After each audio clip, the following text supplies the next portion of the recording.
আমাদের বাউলি রাজবাড়ি দেখার খুব ইচ্ছা ছিল, আমাদের দেখা হয়ে গেছে আর বৃষ্টিটাও শুরু হয়ে গেছে। এই যে পিছনে আমাদের বাউলি রাজবাড়ি।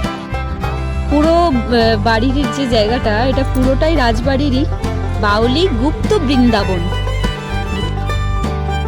হাই এভরিওয়ান, গুড মর্নিং বলবো না একদম, কারণ এখন বাজে বিকেল 4:23 আর এখন আমি রয়েছি, বৃষ্টি পড়ছে। দেখতে পাচ্ছ বৃষ্টি পড়ছে। এখন আমি রয়েছি, এই দেখো পিছনটা কি দেখে কিছু বুঝতে পারছো না তো? চলো বলে দিই, আমরা রয়েছি বাউলি রাজবাড়ি। বাউলি রাজবাড়িটা কোথায় জানো? বজবজ। এখানে আমরা ভেবেছিলাম ভিতরে যাব, লাঞ্চ করে আমরা চারদিকটা ঘুরবো। এই যে বাউলি রাজবাড়িটা ঘুরে ঘাড়ে তারপরে আমরা বাড়ি যাব, এদিকে জুতো কিনে পুজোর। কিন্তু ভিতরে এখানে এসে জানতে পারি যে এখানে ঢুকতে 3000 টাকা করে লাগবে, তারপরে লাঞ্চ আলাদা, থাকা খাওয়া তো সেটা রয়েছে। তো ভিতরে যাওয়া যাবে না। তো এখন বৃষ্টি পড়ছে, পুরো বুঝতেই পারছো। প্রায় বাড়িতে বেরিয়েছি 1টার সময়, এখন বাজে 4:30। প্রায় এতক্ষণ সময় লাগলো এখানে আসতে, কারণ বৃষ্টির জন্য ধীরে ধীরে ভিজতে এসেছি। আর এখানে এই যে পার্কিং চারিদিকটা, আর এই যে মন্দিরটা তুমি দেখতে পাচ্ছ পিছনে, এটা বাউলি রাজবাড়িরই পুরো অংশ। এই মন্দিরটা দেখে ঘুরে ঘাড়ে আমরা চলে যাবো এখান থেকে। আর এই যে বাউলি রাজবাড়ির এটা জঙ্গল, মানে একেবারে গাছপালায় ঘেরা। ক্যামেরা তোমাদের দেখেন যারা। তো এসেছি, ভীষণ সুন্দর ঘুরতে আসলাম। কেমন লাগলো বৃষ্টিতে? একদমই ভালো লাগে, সত্যি বিরক্ত লাগছে, বৃষ্টিটা একবারে বিরক্ত করে দিচ্ছে। আর ওই যেদিকে বাবুটা রয়েছে, আমাদের গাড়ি দিকে পার্কিং করা হয়েছে। চলো ব্যাক ক্যামেরায় তোমাদের দেখাই। এই যে বাউলি রাজবাড়ি, এটা অনেক ফেমাস আছে, আমাদের অনেক দিনের ইচ্ছে ছিল আসার, বাট আসা হলো না, আসা হচ্ছিল না। বাট যখন আসা হলো এখানে এসে যেটা জানতে পারলাম, মনটা ভীষণই খারাপ। ভিতরটা ভীষণ সুন্দর, অনেক বইয়ের শুটিং হয়েছে। বালি, যে চোখের বালি যে যেটা আছে, ঐশ্বর্য রায়ের সাথে যে বইটা, ওই বইটাও এইখানে হয়েছে। রিসেন্ট যে কারিশ্মা কাপুরের যে বইটা হলো, সেই বইটাও এই বাড়িটাতেই হয়েছে। ভীষণ সুন্দর, চারিপাশটা দেখো জল জমে রয়েছে, একেবারে বিচ্ছিরি অবস্থা। একদম চারিদিকটা সুন্দর গাছপালা। আর এই যে মন্দিরটা এখন সব সুন্দর করে তৈরি হচ্ছে, ভাঙাচোরা ছিল, এখন তৈরি হচ্ছে এখন সুন্দর করে। আর বৃষ্টির জন্য পুরো দেখো, পুরো ঘোলা হয়ে রয়েছে। লেবুটা দেখো, কত লেবু দেখো, পরিষ্কার করে যারা প্লাস্টার করছে চটিয়ে, দেখছো?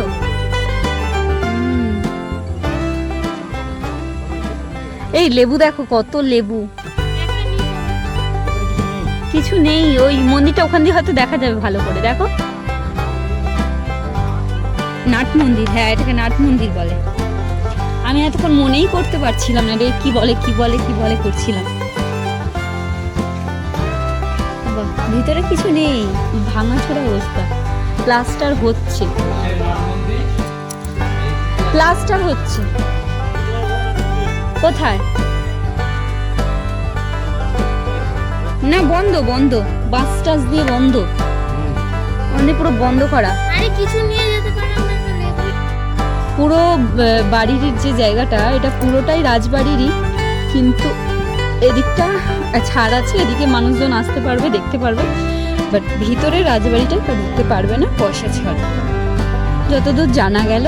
তো তোমাদের সাথে শেয়ার করলাম। এই দেখো একটা মন্দির, ওই যে একটা মন্দির আছে, ওটা মনে হয় এদিক দিয়ে ঢুকতে পারবো কিনা জানি না, চলো দেখা যাক কতটা পারবো।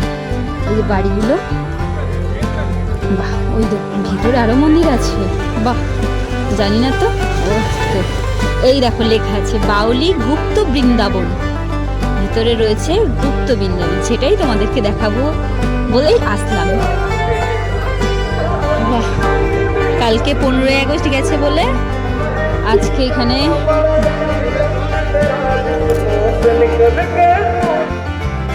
ঢুকছি আরো একটা মন্দিরে। মন্দিরটা দেখো কত সুন্দর। এটা হচ্ছে নাট মন্দির, এটা হচ্ছে মন্দির। চলো মন্দিরটা দেখা যাক।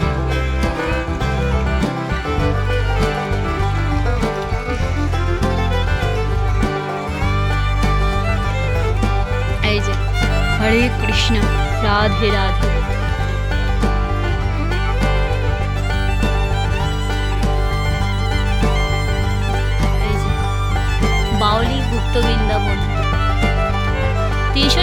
বছরের প্রাচীন বাউলি ও গুপ্ত বৃন্দাবন ধামের ভগবান। এটা হলো বাউলি রাজবাড়ির পিছন দিকটা, আর এটা হচ্ছে এন্ট্রি গেটটার ভিতরটা। ওই যে লেখা আছে দা রাজবাড়ি বাউলি, ঠিক আছে। এই যে ভিতরটা অনেক বড় বড় সিনেমা আর্টিস্টরা এখানে ভিডিও মানে ছবি টবি, এবং তাছাড়া এখানে অনেক রকম বড় যেটা হয় রাজবাড়ি যেরকম হয়। আগে এটা জমিদার বাড়ি, এখন এটাকে রাজবাড়ি বলেই সবাই চিনে থাকে। এই আর আমরা এসছি এইটা দিয়ে সোজা। অনেক বই শুটিং হয়েছে, বাট আমরা জানতাম না আজকে যেটা।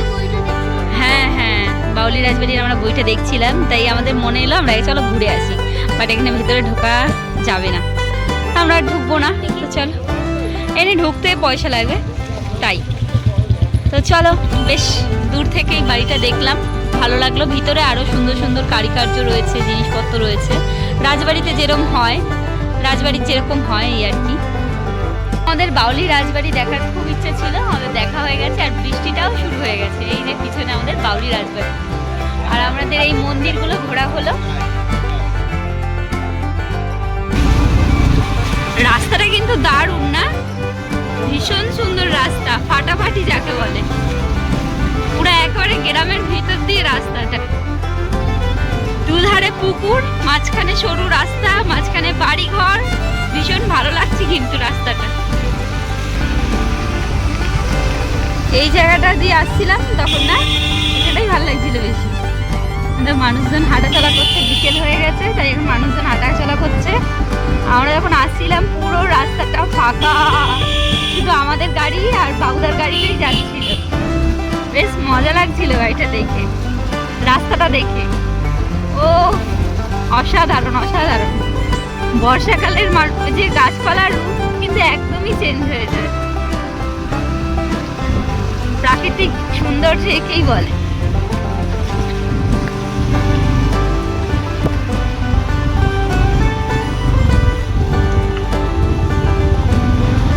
সরু রাস্তার মাঝখান দিয়ে আমরা এখন যাচ্ছি। চলো ডান দিকে, ডান দিকে। আমার মাঝখানে বাড়িও রয়েছে, গ্রামের বাড়ি যেরকম হয়, পুকুরের সাথে বাড়িগুলো লাগোয়া।